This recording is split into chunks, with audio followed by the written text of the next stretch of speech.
یزید پلید کے دور میں ایک سے بڑھ کر ایک ظلم و ستم اور ناانصافیوں کے ریکارڈ قائم کیے گئے، مگر 3 ایسے افسوسناک سانے ہوئے جن کو بھلانا اور تاریخ میں گم کر دینا یہ پاسبل نہیں ہے۔ اس میں سے ایک سانحہ کربلا، دوسرا ثانیہ حرہ، اور تیسرا اس ظالم نے مکہ مکرمہ پر بھی حملہ کیا۔ حرہ کے معنی کیا ہے؟ حرہ کہتے ہیں پتھریلی زمین کو، اور چونکہ مدینہ منورہ کے باہر ایک حصہ پتھریلا اور آتش فشاں کے پتھروں سے ڈھکا ہوا ہے، یہ واقعہ وہیں پیش آیا تھا، دشمن فوجوں نے وہیں اپنا پڑاؤ ڈالا تھا، اس وجہ سے اس کو حرہ کا علاقہ کہا جاتا ہے۔ کربلا کے خونی واقعے کے بعد چونکہ لوگ یزید کی خباثت اور بے دینی سے مزید آگاہ ہو گئے تھے، لہٰذا انہوں نے اس کے خلاف اٹھنے کا فیصلہ کیا۔ حضرت عبداللہ ابن زبیر رضی اللہ تعالیٰ عنہ نے یزید کے خلاف علم بلند کیا اور مکہ مکرمہ میں انہوں نے اعلان کیا کہ خلافت قائم فرمائیں۔ اہل مدینہ نے کربلا میں یزید کی فوج کے کارنامے سنے تو وہ بھی حضرت عبداللہ بن زبیر سے مل گئے اور ان سے بیعت کر لی۔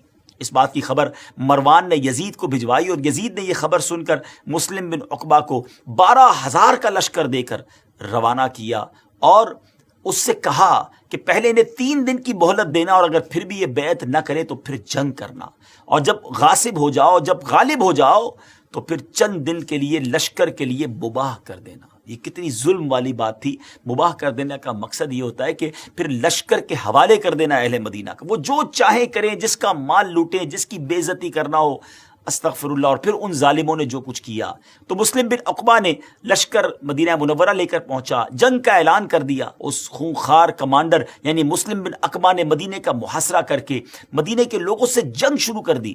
چند دن تک تو وہ مدینہ پاک میں داخل بھی نہ ہو سکا۔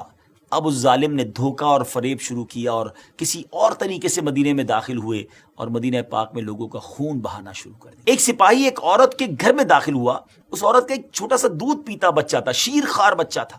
سپاہی نے اس سے مال و دولت کے بارے میں پوچھا۔ عورت نے کہا کہ مال تو جتنا تھا تمہارے سپاہی لوٹ کر لے گئے۔ اب اس ظالم نے کیا کیا، جب مال نہ ملا تو اس چھوٹے سے بچے کو اٹھا کر دیوار پر مارا، اور دیوار پر اس طرح مارا کہ اس چھوٹے سے بچے کا دماغ جو ہے، مغز جو ہے وہ باہر آ گیا۔ لیکن یاد رہے کہ اس ظلم کے واقعے کے اندر مہاجر و انصار سے 1700 افراد اور دوسرے مسلمانوں میں سے 10,000 لوگ قتل ہوئے۔ جی ہاں، مدینہ منورہ میں اپروکسیمیٹلی 12,000 لوگوں کا قتل ہوا۔ لشکر والوں نے مدینے کے لوگوں کے اس طرح سر کاٹے جیسے کسائی بھیڑ بکری کا سر کاٹتا ہے۔ مسلم بن عقبہ جب مدینہ پر مسلط ہو گیا تو اس نے مدینے کے لوگوں سے یزید کے غلام کی حیثیت سے بیعت لی تھی تاکہ ان کے بال اور ان کی اولاد یزید کے اختیار میں آ جائیں، اور جس طرح وہ چاہے اس پہ تصرف کرے، اور اگر وہ منع کرتے تو ان کو قتل کر دیا جاتا۔